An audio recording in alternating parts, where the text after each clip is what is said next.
Okay, and we're starting. There we go.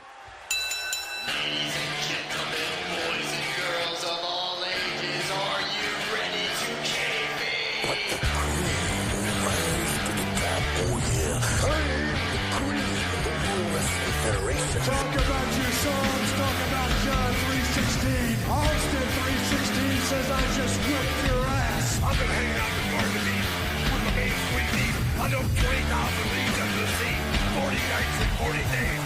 I hung and bung with a Titanic and Hercules. This is where the power lies. Fuck Hulk Hogan! Body set! How many WBC rivals? Sold out Madison Square Garden! Todd Forest! Toshiondo! Terrando! Germando! Fuck all of you! You know, poor people who don't like AEW. That's all kayfabe. Hey everyone, welcome to another episode of That's All Kayfabe with me and my buddy Gabe. How you doing, Gabe? I'm doing good, man. How about yourself? Not too bad. Just enjoying wrestling. Enjoying wrestling, yes, sir. I feel fresh and clean. I took a shower. I'm wearing your exclusive T-shirt that you can find on chickenmule.com/that's all funny. Hell yeah, it's a fucking Man. great shirt. I with this shirt, I wore it to work one time, and everyone thought this was a picture of me. Like I was wearing a picture of myself on my body. I was like, "You think I'm this handsome? You think I'm this handsome?" You think you're that tired and old? I was like, "You think you know me? You think you know me?" You think you know him? And then just to avoid copyright. It's today. I see just fine. I don't know how to that's as far as I got. No, it's another day of wrestling. Or another week of wrestling. Yeah, A lot of wrestling that happened this week, man. Dude, it's ridiculous. It's so hard to, and then we're only like, think about it. We're only like what is it like tuning in on the ones that I guess are the higher profile ones. Like imagine there's well, you know, they did have TNA Sacrifice this week, but we don't even watch that. We don't watch Ring of Honor, and they have that. They have all these other promotions, NWA, and then all the other little ones that you know are going on. It's just like there's just so much wrestling. It's crazy. It's legit a full-time job. Like if we were to dedicate like all of our time like to wrestling, it is legit like a full-time job. And I understand. Like it's just crazy how much content there is in general, you know? That even like for our podcast, it's like, you know, I look forward to doing this every week. It's like legit my favorite thing to do. Oh yeah, same here. And like we just go mainly like through WWE, AEW, like sometimes TNA. Mhm. And it's like, fuck, dude, like it's a lot of news that's just happening in general. Like I'm sending you things like that we can talk about for each episode. And when I write my list out so that way I can have it here in front of me, I just think to myself, man, I feel like I sent a lot of shit.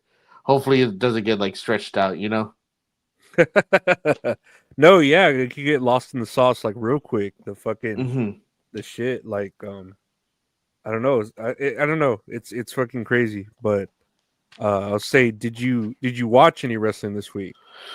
I did. You know, I believe one of the first things we will talk about is AEW Revolution. I saw parts of it. Fantastic wrestling on there, man. Like 100%. Kind of shitted on by a main event, but we'll talk about that in a little bit. I did watch Raw, parts of Raw. The only thing I saw were the bits with Io Sky, Bianca Belair, and Rhea Ripley. And dude, it's like I want Io Sky to win so fucking bad at WrestleMania, dude. You cannot get me to hate her at all. She's Like, great. She's fucking badass, man. Like goosebumps, man. That's me with Io Sky. The fantastic steel cage match that happened on AEW Revolution and on Monday Night Raw, like both great to their own like categories, for what it's worth. I think those are the only ones I saw because I wanted to see NXT Roadblock. I didn't get to see that. I didn't have a chance to see Sacrifice. I didn't have a chance to see SmackDown. Man, there's just a lot of wrestling. Mm-hmm. And then to think of not only wrestling but then podcasts and news to like watch that shit too. It's there's not enough. There's not enough fucking time. Really. It isn't like for. I was only able to see half of AEW Revolution, so I looked up like highlights on YouTube just right now, and I'm just watching it and like I'm taking notes or like just trying to like recollect in my memory. And then same thing with NXT Roadblock. I'm just trying to do that, and then by the time I look, it's like, man, I gotta take a shower. Like I gotta do this, I gotta do that. Like it's just a lot of shit that I had to do, man. Mm-hmm. Mm-hmm. No, there's a lot. And I know. Yeah, I watched wrestling this week. I watched pretty much like all the mainline programming. Mm-hmm. Tell you a little bit of the highlights here that I wrote down. I got it on a orange sheet of paper. Or, I don't know, orange. I printed it out. I was typing it. Oh man, it's serious. I know. Because I was like writing them down for a while, but I write really big, so like I'm using like more paper than I need to. I was like, I'm gonna type this shit up and fucking Hell yeah. have a notes. But for Raw on March 10th, a masked luchador came out to interrupt LWO, and his mask said American, and it was red, white, and blue. I don't know if you saw or heard about that. I wonder who it is. I don't think it's Chad Gable. Well, and then they had, I don't know if you saw, they had the segment where Chad Gable was being interviewed, and he's like, it wasn't me. And then they turn around and they see the masked luchador getting arrested. So he's like, it wasn't me. It wasn't me. I was like, what are you talking? I just couldn't stop laughing because he's doing all his stuff like at the side of the ring, and everyone's like cheering. That he just goes, gracias, and then they take him away. Dude, it was so fucking funny, man. That shit's so great. It's so fucking. It shouldn't work, but it's fucking great. You know what I mean? Like I love it. I know why we both love it, but I don't see like the fans shouldn't love it because it's so stupid. But it's fucking great, you know. Oh man, I think this is what you need, like some type of like comedy aspect into wrestling as well, like just to kind of balance out between like the seriousness of and the athleticism that's also happening like on TV as well.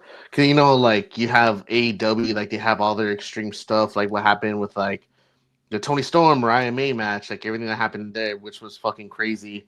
And then like something serious like between CM Punk and Seth Rollins on Raw. And then you just have something so goofy like this, dude. Like it's something literally for everybody. It's so great. I was cracking up, man. It was me, and then they catch the other guy, the guy doing it. Just like, see, wasn't me.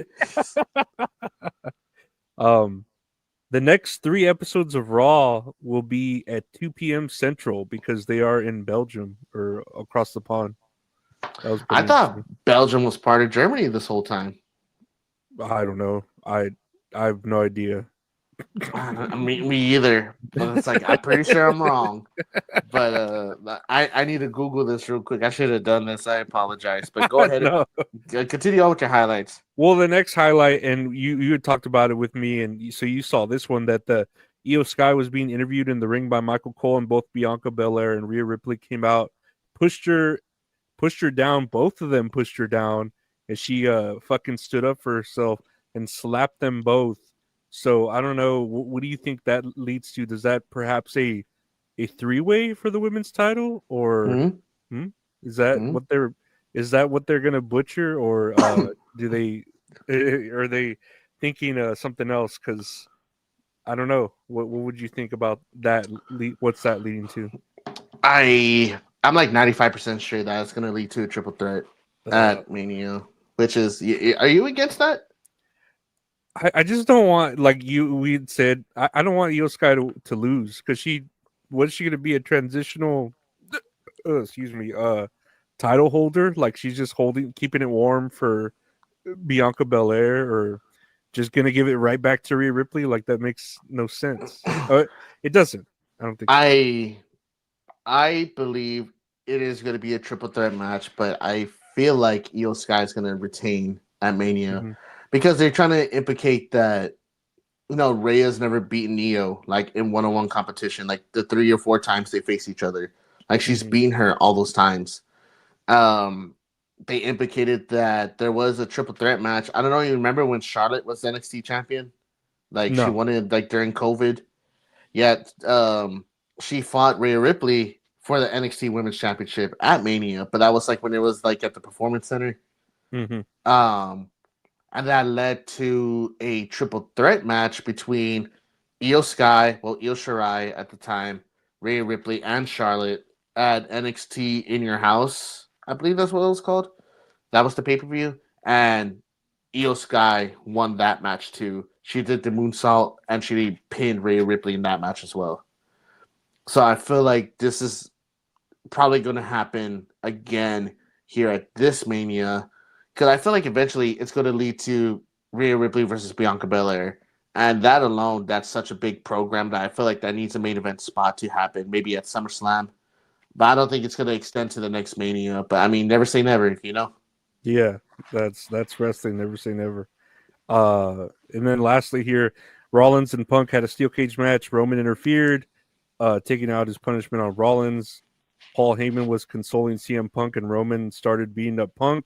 Do you think this leads to a triple threat? Is there too many triple threat Oh, ideas? it's, oh man, I feel like, I mean, even though it's a lot of triple threats, well, first off, I do think it's going to be a triple threat. Um, Second, I really don't mind because it's like so star-studded. When I saw that match, honestly, the coolest fucking thing that Roman Reigns grabs Punk, bounces him off the cage, grabs him again, bounces off the other cage, and then spears him like in one smooth transition. And I'm just like, I'm just kidding, I'm not gonna do it again. But got goosebumps. I was like, man, that was fucking badass. Oh man, I don't know. I get it. They're trying to fit everyone on the card, and it's cool to get them in there. But is it like too many triple threats? I don't know. Or I don't know. Am I nitpicking? I'm nitpicking. Um, because so far I think that's the only 2 triple threat matches, right? Yeah. Which honestly, I'm okay with. Like, if the story there makes sense, I understand they got to fit certain people to certain aspects. It just got to be over redundant if there's going to be like a third triple threat match. It's like maybe they're going to have like a multi-man tag match to get more tag teams in there. Yeah, I could see that. Though the women's championship belts, like they got to get those in there as Mhm. well. And then you have Cena versus Cody Rhodes, and that alone that's going to be the main event of night 2, like for sure. I could think and then they're probably gonna have Damian versus Drew, right? At Yes, somewhere. yeah, Yeah. that one as well. Yeah, so I think if they limit, cap size to like 2 triple threat matches, it should be okay. Well, they're gonna need a third night if they have fucking 3 triple threats. Triple H says we need a third night of WrestleMania. It's gonna cost us money. I'll call Nick Connor. NXT Roadblock. I'm just gonna. I don't mean to spoil this, but Stephanie Varquez is the double champion. We'll talk about it more later, but she won. That was pretty much the news. I mean, all the matches were great on it, and we'll talk about it in a little while. But yeah, Stephanie Varquez won that match against Julia, became a double champion. Hell yeah, that's badass. Yeah. She's hot. Both of them are hot. Dude. It's man, she leaves me speechless. Yeah, I want her to do that leg thing on me and go like I'm just yeah, dude. How's this dude a commentator, man? I like Booker T, but I just see Corey there, Corey Graves there, just fucking pissed off. Like he's just there like this. Hold on, I got my pen here. He's like, that's sexual harassment.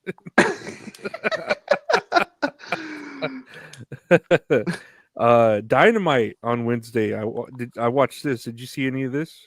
I did not. Um, so I know we haven't talked about. We're gonna talk about it. Revolution 2025, but next Dynamite, there's going to be a street fight of Moxley versus Cope for the AEW Championship. So they're redoing the match, but in a street fight. So anything goes. Man, I'm so over it, dude. I just think of the people that paid for the pay-per-view, and then everyone's just getting a better match supposedly, right? For free. You know, it's just like, what are you doing? I don't know. This is like WWE Raw, like 2000, early 2000s, like 2018 Monday Night Raw, where it's like they would do multiple matches of, like, I remember specifically, like Kevin Owens versus Roman Reigns, like fought each other each week, and then like the main event for like the pay-per-view happened, and it was like their big blow-off match, and then Kevin Owens wins. It's like, man, why'd you have him lose like this whole time? It doesn't make sense. As like same thing with Cope and John Moxley. It's like, man, why does John Moxley keep winning, dude? Like this Death Rider stuff is so it's run its course, man. I know a lot of people are over it. Well, they had the same thing with FTR and who the fuck they're facing someone. I'm trying to remember who it is. Oh, the fucking Adam Cole's Roderick Strong, not Adam Cole, but Roderick Strong and the other Colorado. Yeah, so they faced them once, but then they restarted the match because the FTR kind of like cheated or something, and they were like, "Oh, well, we want to restart the match because we didn't win that right," and so they ended up losing, I think, FTR. So they challenged them again, and so they fought again at like Collision. So they just keep like redoing the same people, like the same matches. It's just like we've already seen this. Why do you keep doing it? You know. And you have so many wrestlers on your roster. Yeah, you have so many wrestlers just to like not be doing anything. It sucks, man. I mean, huh? Oh, no. The hologram, the wrestler, if you know him, he had Harley Cameron accompany him, and they called her Harley Graham. Hell yeah, dude, that's badass. And she was wearing a mask, and it's funny is like she's wearing a hologram mask, but then her like tits are just massive, so they're just like you're like, which what do I hologram? Oh. Those tits are hologram. I can't fucking tell what to do. But she helped in the match by like, because the beast, what is it, the Beast Muertes or the Beast Mortos. Mortos. Yeah, there you go. He came out and he was gonna interrupt, but then Harley Graham distracted him with her like body, and he was like seduced by her, so he like calmed him down, soothed the savage beast, and that's fucking funny. That's actually I like Harley. She's good. Yeah, Harley Cameron. Yeah, she's great. She's funny. She's fucking great. Tony Storm was doing a promo about the last the ending or whatever her match, and then Megan Bayne attacked her. So cool. I think that's Megan Bayne. So I think that's gonna lead to something. Have you seen Megan Bayne match? Yeah, she's all right. She's all right. Yeah, she kind of reminds me of Brock Lesnar, the way she like moves around and shit. But oh, really? She's got huge tits too. Those aren't hologram. Those are fucking. Those are huge. That's Harley Graham. That's not hologram. That's Harley Graham. Oh god, dude, that's so fucking funny. Speedball Mike Bailey made his debut for AEW. I stand Speedball Mike Bailey. I saw him wrestle at Victory Road. Oh yeah. When they came here to San Antonio, he fought Zachary Wentz for, I believe at the time it was the X Division Championship match of the night, dude. Like probably one of the best matches I've seen like in person. It was really fucking good. And I've seen John Cena versus AJ Styles in person too. Like it's up there. It was a really good match. Quick story. It's just so funny because I went with my friend Paul and Richard. Shout out to Paul and Richard. To Victory Road, and like we're discussing the pay-per-view like in the car, like, oh, like what you think? And Richard goes, I don't know, man. That guy Mike Bailey pisses me off, dude. Like, why does he have no shoes on? I have that on my pisses notes. me off. I have that on my notes. Why does and he wrestles barefoot? I was like, huh. Yeah, Richard's like, that's nasty. And he was just so like 100% genuine with his answer. He's like I don't get it. Like you can spread germs that way, dude. Come on. I mean, he's not wrong about it being a germ spreader doing barefoot, you know. Dude, and he does like the spinning kicks and everything. First off, which looks badass. Yeah. But I He was just pretty imagine cool. like he kicks him in the face, and you just see like the footprint, like all black soot, like just leave on their cheek. No, that was his debut there. I guess they signed him. MVP invited MJF to be in the Hurt Business. Ooh, okay. Yeah, that was pretty interesting. And MJF was at first like refusing, but then MVP was like, "Well, you know, you keep losing, blah blah. Here, just take my card." And he just took the card and left. That's Do you think interesting. anything's gonna culminate from that? I don't know. I don't know what really could. I mean, it'd be interesting if he joined the Hurt Business, but I don't know. I don't know what it would lead to. I mean, he's not black. You know, it's a weird person to be in the Hurt Business. Is diversity higher? You know, It A kind of reminds me of a like, Jewish guy? and that kind of reminds me of Sami Zayn joining the Bloodline. Yeah, it's just like, okay, I guess. You We're know, gonna go to Waffle House, huh? Huh, Jay? I know you like Waffle House. or like Owen Hart in the Nation is just like, okay. One of these men doesn't belong, and you guys would join. Like, Godfather. I don't know if you've been keeping up with this, but Platinum Max Caster calls himself the greatest wrestler alive, and he invites like someone to come out, you know, to fight him. And every time a new wrestler comes out, it's like a harder and harder challenge. And he's already lost 7 in a row. Oh shit, man, that sucks that he's getting more time than fucking Anthony Bowen. Yeah, I don't know what happened to any of that to the fucking Anthony Bowen or fucking what's it called? What's his name? Billy Gunn. Because they got rid of the what do they call it? The DEI hires. The gays and all that. So they're not obligated to keep him on the roster anymore. Tony knew about that. He was part of that.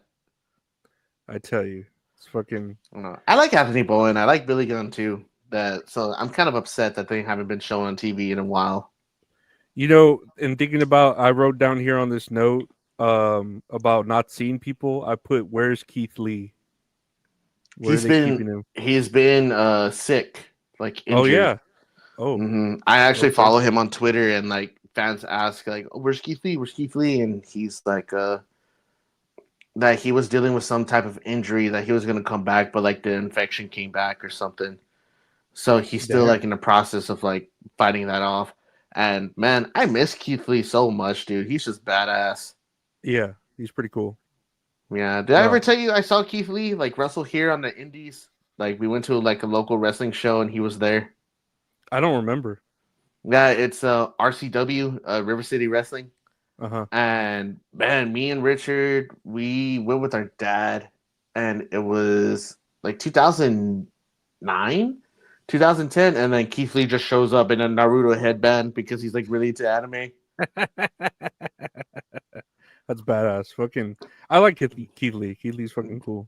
Yeah, dude, he is cool. Hopefully he does recover from whatever he's dealing with soon, because I just miss seeing him on TV. Willow Nightingale and Penelope Ford had a match that Willow won, and Penelope got a chair and hit her so softly. I got the clip here that I was the one who took this clip because I had to, like, I shot it up on my iPhone, and I'll show you the clip. Okay. Because I was like, Okay. this isn't gonna. No one's gonna fucking point this out, and I'll show you. I don't know, man. When I saw it, it was like the most devastating like chair shot I've ever heard. Let's take a listen. Nice victory for Winifred Penelope. Your chair, the chair in hand. Penelope.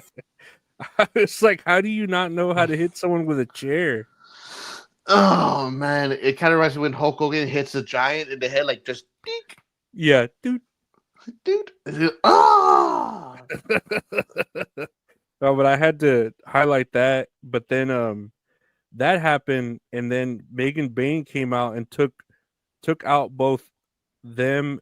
Well, Chris Statlander first came out to help out Willow with Penelope, and then Megan Bain came out to take out both Chris Statlander and Willow. So I was like, well, what is she doing the angle with? Is she doing it with Chris Statlander, Megan Bain? Is she doing it with Tony Storm? Is she doing it with Chris Statlander? Is she doing it? She's like everywhere at this point, you know? Not only that, it's like, why is Statlander running out to help Willow? Didn't they just have like a blow off like street fight?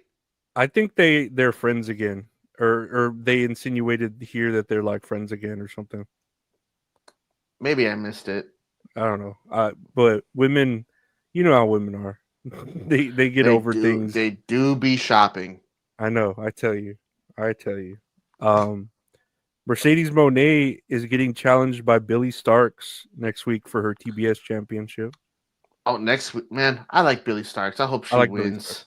That's why I wrote this down. I like Billy Starks. I know. I hope Billy Starks wins, but I mean, I don't know, dude. If Mercedes Moné, dude, she's controlling the weather right now. You never know. Orange Cassidy was in the main event. There's a bracket tournament to see who will face Kenny Omega for the title he just won, which I guess is the international something. The international championship, I believe. Yeah. It's one Good of name. those two. Yeah. They have the continental and then the international championship. I want to say he's the international champion. Jesus Christ. All right. That was everything from Dynamite. The last two things here I have on SmackDown. Gunther. Oh, SmackDown was it was taped, so it was like a time difference. I forgot where it was at, but it was across the pond. Gunther invited. It was in Spain. Yeah. Spain, yes. Yeah. Barcelona. Yeah, there we go. It was in Spain because I remember them speaking Spanish. Mm-hmm. Something like that. Gunther invited Axiom out to a one-on-one match. Did you see that? I saw highlights, man, but man, was it good? I bet you it was good. Yeah, it was really good. Like, man, dude. Axiom was badass. Dude, Fraxium, bro. I'm telling you, like, that's we need. I need more Fraxium. This Axiom in general, he's just a cool, because he was formerly a kid, I believe, in NXT UK, and he already had a match when Gunther was the UK champion over there. Mm-hmm. But it was like during the COVID era, so it's like no crowds or anything. But dude, they beat the fucking. There's something about like a David and Goliath match, but like A-Kid was holding up his own. Like it was just really fucking well done. No, this was a good match. It lasted a lot longer than I thought it would. You know, It was a very David and Goliath, but it was a fucking good match. Hell yeah. And lastly, the Street Profits defeated DIY to become new tag team champions. I don't think Street Profits could do any bad in my eyes, because I just like the Street Profits in general. I don't know. I feel like they're better tag teams, or at least like with better, like I'm not racist, and with like different names that are, that could be. I don't know. Like I feel like they could put it on the War Raiders or whatever. And... War Raiders are the champions, though. Oh, are they? Okay. On Raw. You are racist. they need then fucking get Penta and Pent, or what is it called? Get them the champion. Yeah, once he spoiler comes back in, comes in. But that was wrestling for the week that I saw. That was a lot of wrestling, man. That's a lot of wrestling. But maybe let's go ahead and jump into The first thing we got to talk about today and talk about those highlights. We were talking about AEW Revolution 2025 results, winners, live reaction. So this is from Bleacher Report. Bleacher Report. The match card. Let's see. Okay, we go down. So the first match, Hologram and Commander versus Blake Christian and Lee Johnson. This was on 0 Hour. Hologram and Commander defeated Christian and Johnson. Grade C. C. I saw. You know if it was this one or this one I'm reading from? No, it was like Yahoo, where I was looking them up, and they gave this pay-per-view like a 9.5 out of 10, and I was like, "There's no way it was a 9.5 out of 10." Not with that Moxley match. Nah, dude, it was good, but like, there's 3 standout matches that were very, very well, but we'll get to those like when it comes to it. As far as the pre-show or like the 0 Hour, I wasn't able to catch this. I just saw the main event of the pre-show, which we'll get to down here, but then we had Daniel Garcia and Undisputed Kingdom versus Shane Taylor Promotions. Blah blah blah. Garcia and Undisputed Kingdom defeated Shane Taylor Promotions. Man, there's so many guys on this card that are so good. Like, I like Shane Taylor. I like Daniel Garcia. No matter what, I'm still going to like Adam Cole and Roderick Strong. And it's like just to get thrown into a multi-band match. And like the multi-band matches like in AEW are so like commonplace now. But they're also like so like disorganized. Like it's hard to keep up. Like I understand it's like a spot fest, like spot. But it's like when you have multi matches in the 0 Hour, it kind of just like loses its flair a little bit. Well, it sucks energy out from like if there's a multi-man match in the card on the pay-per-view, then it like sucks the magic from that. You know, it's just I don't know. I feel like the 0 Hour, they're just trying to fit in random people. Like, oh, can I get a match? Yeah, we'll put you in the 0 Hour, and then put them there. Yeah, remind me what you just said. Like, it kind of ruins the flair a little bit, like having multiple multi-band matches. Because there's something that happened earlier where I thought the same thing. Let's see what's next. The Ring of Honor Championship, Gravity versus Chris Jericho. I saw this part where Chris Jericho was gonna have a match with Gravity. He just brought out a bat and hit Gravity and just unmasked him. I saw the unmasking. I was like, man, that's kind of fucked up. Yeah, you don't unmask a luchador. That's the most fucked up thing you could do. Like, see, this is the thing. Like, scroll down a little bit because it says they rated this a B. It's like you're saying like this non-match is better than a match. At Chris Jericho, I was in the eyes of Chris Jericho. Yeah, this non-match. I'm the learning tree. Is he still the learning tree? Yeah, he's still the learning tree. Hi guys. He's trying. He's trying. He's been trying for too long, dude. He needs to get on a horse, like hog-tied. He just needs to sing and Fozzy. That's all he needs to do. Retire there. Just get on a bus. Lastly here we had Orange Cassidy, Big Boom AJ, and Mark Briscoe versus Eminem Collection and Johnny TV. And Cassidy, Briscoe, AJ defeated Eminem Collection, Johnny TV. You didn't see this fucking great event, did you? No, the only thing I know is that the Rizzler was dressed up as Orange Cassidy, and he got like one of the biggest pops of the night. I got that clip here. Here we go.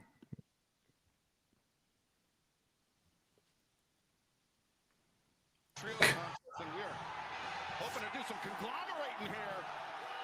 Wait a minute.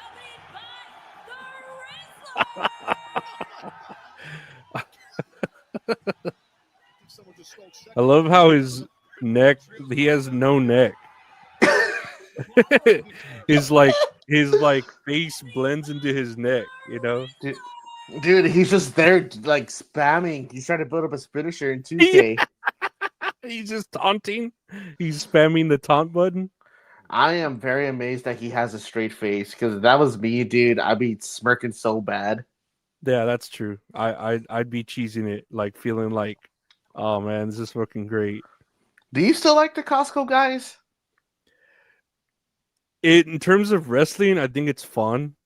I think Mhm. it's like funny. It's like we were talking about earlier, like a palate cleanser. It's just, but like as human beings, I don't know.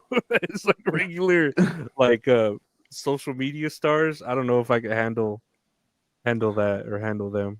Man, it's like I felt like they very much overstayed their welcome because I don't hear about the Costco guys anymore. They're probably rich now. I mean, shit, if he's I wrestling. hope so.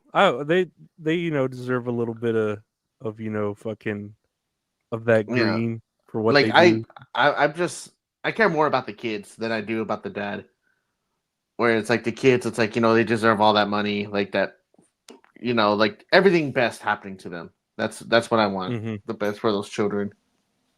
No, yeah, I think they I don't know. It doesn't seem like they like abuse their kids for the sake of social media like a lot of other parents do with Hmm. their young ones, but like it looks like they keep it fun. It's not like, oh no, you need to lose so many pounds to stay uh Yeah, social media looking.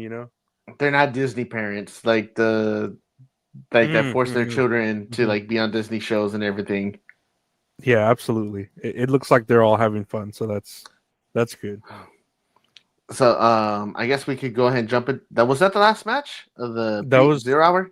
Yeah, that was the last match in 0 hour. Uh, first, I guess his first year, Hangman Adam Page versus MJF. Yes. From what I heard, this match was a good opener. I'm always gonna like Adam Page no matter what. But I feel like I don't know MJF. I do like MJF, but I feel like at this point I'm just kind of tired of like the whole, oh, I'm an asshole, like, oh, like, fuck you, I spit on kids. Like I don't know. It's kind of cringe a little bit at this point.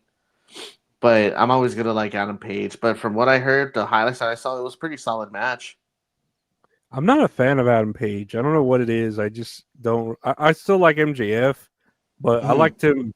I liked him when he was with Adam Cole, when he was like a goofy asshole. Mhm. He's doing the kangaroo kicks and shit. That was like when I was really like rooting for him. And even now when he's like delivering his promos and people boo him, but then eventually he says something to where they start cheering him or like they're on Mhm. his side. It's confusing. He kind of reminds me like, I don't know, like Stone Cold, but not doing it right, like where he's an asshole but people still cheer him. Kind of like an It's confusing. anti-hero. Yeah, it's just confusing, like here Mhm. in this promotion. Mhm.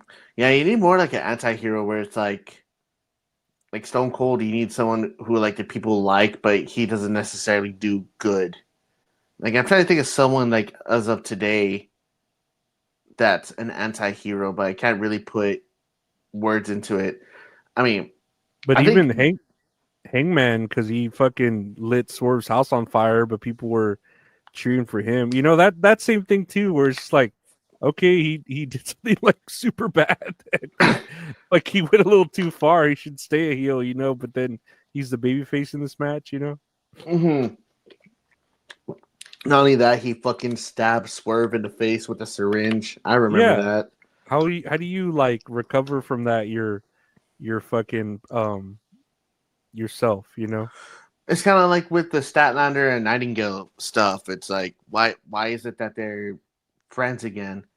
And then how you told me, oh, like they made amends and like they're back to being friends. It's like, man, just like that. Like that was just so fast. I feel like that shit's so rushed. Hmm. It really is. But I'm sure they put on a great match. MJF and Adam Page is just, Hmm. I don't know. I can't really like get behind them, Let's see. either of them. What about the next match? What do we have going on? Do the TBS Championship, Momo Watanabe versus Mercedes Monet. Um, Spoiler alerts. Where's my envelope? Mercedes Monet wins. Apparently, she got kicked in the throat because when she was there with Renee Paquette with Billy Starks, she was like selling her throat like it was hurting. Hmm. So I was like, oh, I don't know, but that Momo looks cute. She's cute. They were saying in this match that Momo got hurt, like with her ankle, because I Really? guess Oh, she was I like on saw the a clip of top that. rope, like trying to do something, but she landed real awkwardly on her ankle, and like she was having a hard time getting up.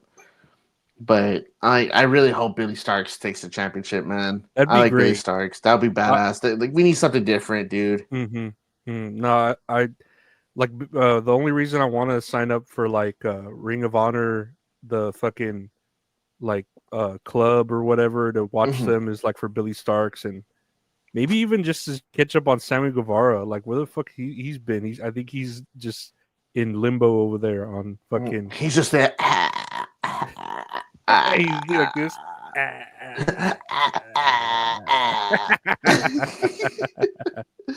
Poor guy. Poor guy. I know, man. He has a hot chick though, so I don't really feel sorry for him. Did she get birth already? Yeah, she They did. did. Oh, congrats to them. But was it a boy or girl? I have no idea. I think a boy. Oh, okay. Now, congratulations to them. That's good. Next match: Swerve Strickland versus Ricochet. I heard this match was really good. Like, Says it got an A. so it is. I'm just kidding. I didn't get to see this match. I wanted to see this match, but by the time I was able to catch this pay-per-view, it was like midway through the whole show. But there was a spot where Swerve like jumped out to like dive at Ricochet. Ricochet catches him and like dropped like Death Valley Driver, but he almost drops him on his head because he almost slips and falls. Damn. But like Swerve was able to like rotate his body real fast, and he caught it like on the back of his like between his shoulders. What the fuck? Like a bird just rotating his body in midair and shit. Dude, yeah, like it was super scary, but I know a lot of people are starting to like Ricochet again because like he's doing good like as a heel, which is good for him because I know when he was in WWE, like he was just kind of there like as a face, and you know he still can't do promos to save his life, but I mean his athleticism is still like out of this world. No, that's for sure. I can't argue with that. I just really like Swerve Strickland, dude. Like he is such a badass. Maybe he's like an anti-hero where he does like bad shit and then people still like cheer him and stuff. Well, and then he has Prince Nana that like you gotta fucking cheer him. The Just energy like, fucking. like I guess.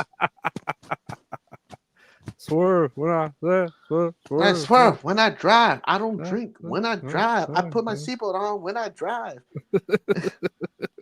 I check my mirrors. Check my mirrors, but I reverse. No, yeah, Swerve. I do really like Swerve. I think Swerve. I mean, they were kind of teasing at the end of this spoiler alert of him, I guess. Well, being like the number one contender. But yeah, this match was for the number one contender. What the fuck? Why is this a tease? Of course, I should really read before I say something. But yeah, I think he is like he should be the champion. He should, and when he was a champion, he should have been it longer. You know. I do agree. Next year, AEW Continental Championship: Brody King versus Kazuchika Okada. I didn't get to see this one either, but I know Okada won. But I heard from this match like it was just okay, like it wasn't anything like too crazy or anything, which kind of upsets me because both of these wrestlers are really good. Yeah. They're talented. I don't know enough about Okada because I've only seen him. Like I've seen a few of his matches, like when he was in Japan or whatever. But they were all right. But seeing him here, he's just kind of like a funny dude. But Brody King's fucking badass. They're both good. It's like I just love Kazuchika Okada, especially since he came to AEW because he's just so fucking goofy. You know who else I like? That one dude that uses Siri to talk to people. Oh, Katsutori Shibata. Yeah. I was watching Collision yesterday, and he was gonna face. Nothing happened on Collision. That's why I didn't even talk about it. But he was gonna face Ricochet in that tournament, the bracket tournament, and Ricochet's like saying, "Oh, I'm gonna take you out, da da da, ha ha," or whatever he fucking says. and then that guy brought up his phone for his promo. His face was there, and he's just like, "Shut up, bitch." And then it said, "Shut up, Baldy," and then like that's all it was, and then it went to the next promo. That's fucking funny, dude. Yeah, dude, I was cracking up. That was good, but that's a shame that they didn't have a barn burner of a match. I know, man, but there were some other matches that did kind of make up for it, though. Here, AEW World Tag Team Championship, the Outrunners versus the Hurt Syndicate. I don't know about this photo. Like, I don't know about. It looks AI generated. Shelton Benjamin does not look like Shelton Benjamin. It looks like they put those hats on them afterwards, like with digitally altered shit. You know, It looks so weird. We hurt people.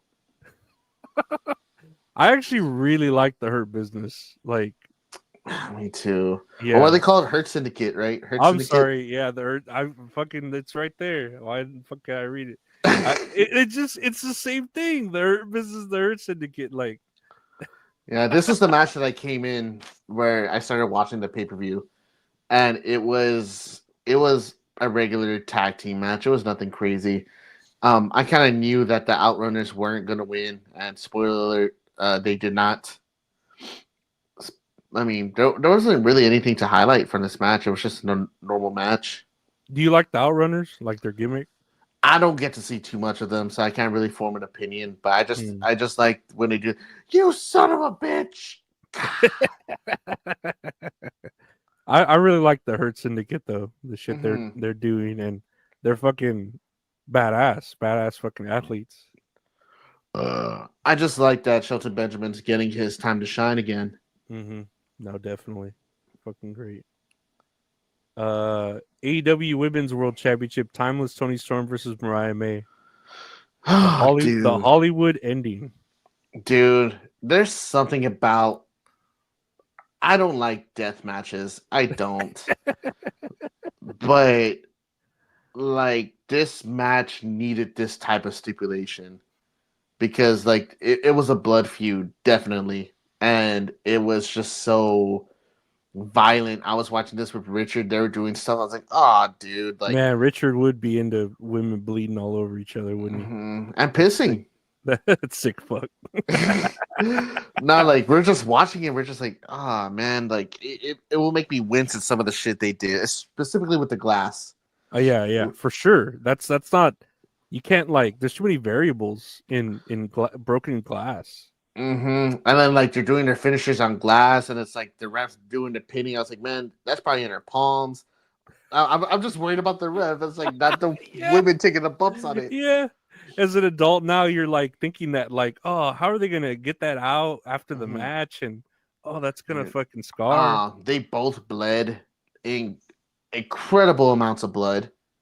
Like it was so violent. Was there barbed wire in this match? I know for sure there was the glass.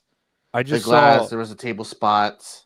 I saw a clip of Toni Storm like over bleeding, like her face. Yes, and you could tell she looked like she couldn't see out of her face. Like it was too much blood. Like I think it was after the glass spot. I mean, they put the tape with the sticky side out and dipped their hand in glass, and they would like swing at each other.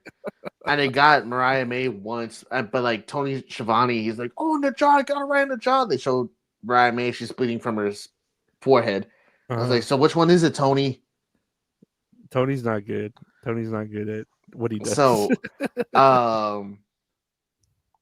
so there was a spot like I think Tony takes like the Death Valley driver like onto the glass, and then she kicks out. She sits up, and then she audibly goes like fuck, and then you just see blood like pouring down all crazy. Like she hit an artery or something. I know that for sure. Yeah, it looked like it was keeping her from seeing, like in her eyes and shit.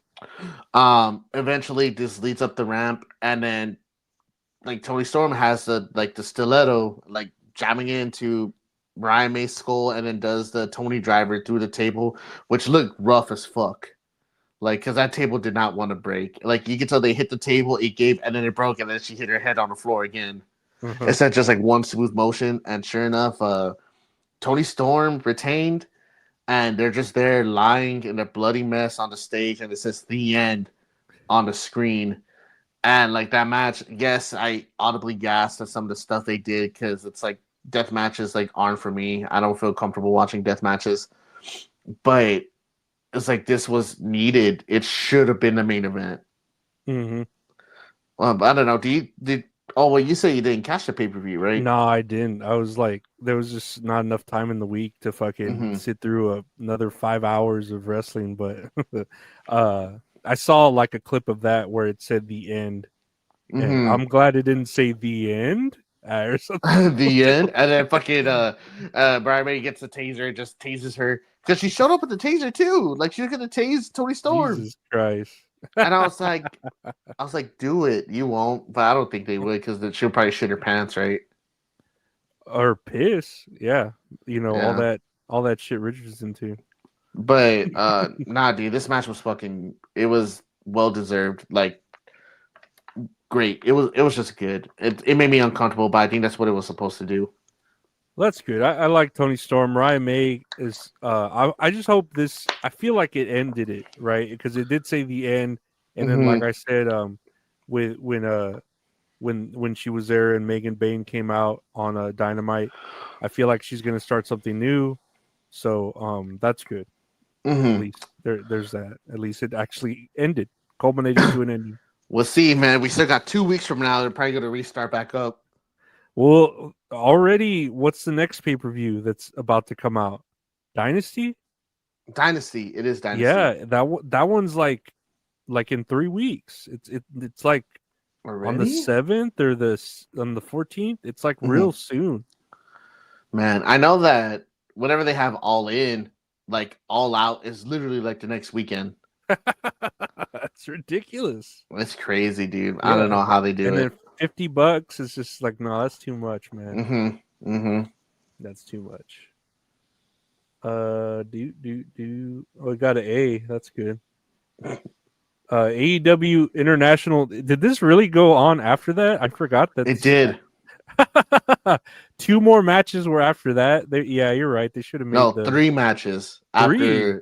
after the Tony Storm match and Ryan May Oh match. wow, they really should have made that the main event. Mm-hmm. So this is the next one for the AEW International Championship: Kenny Omega versus Konosuke Takeshita.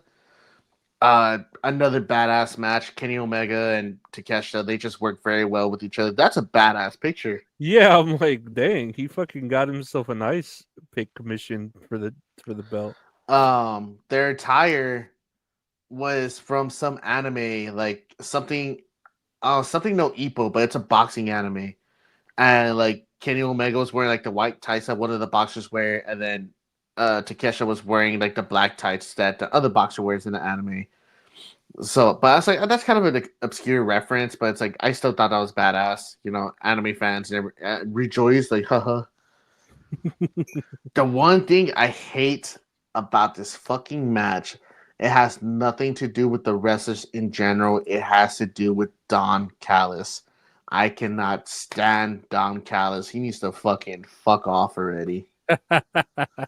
Dude, he's so annoying. Like, not even in a good way. He's just there, man. I just hate his music. It's just all. It's just the brown note. The brown note, everyone's shitting their pants. Maybe it is the brown note. Yeah. Like, that's what they're trying to do. Yeah, it's just the brown note. No, I didn't. Well, I didn't watch his pay per view. But I don't know. I like Kenny Omega. I'm glad he won. I don't know. I think I he have won no with the opinion. roll up pin, which kind of bugs me too. But it's probably going to lead to another match down the road. I just wanted to be without Don Callis. I have no opinion about this match. It's just another match. It shouldn't. I say it shouldn't have gone on after the Mariah May, but I'm gonna say that about every. But dude, it was a great match. It was really, really good.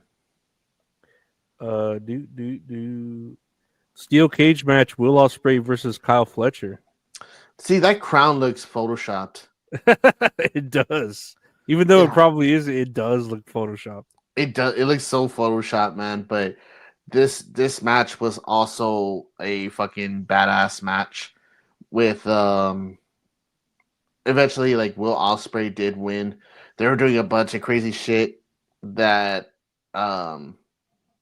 where man, I'm trying to think of what else happened in this match. So some guy came out. I forgot what his name was. I don't know if it says there in the notes like on here, but they used to be a team called United Empire, and I forgot what his name was.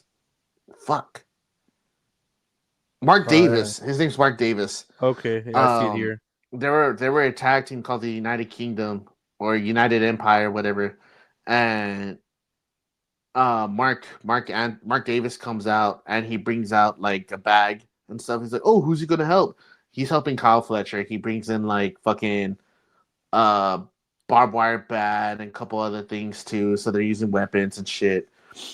He gets knocked out like all crazy. But then they bring in a bag of thumbtacks and like they're using thumbtacks in the ring. But how we talked about like the multiple multi-man matches where it kind of like negates everything else that happens like before. Hmm. It was like you just had a glass spot like in the Mariah May Tony Storm match, and it's like now you're gonna have like another spot where it's supposed to be like one big move on the thumbtacks. Like I felt like it was going to be like not as impactful because the fans already seen it. Like if it was one and done, like that'll be, Hmm. whatever. That's okay. But it happened again. And so, but this time it was a styles clash onto the thumbtacks and Kyle Fletcher took that bump.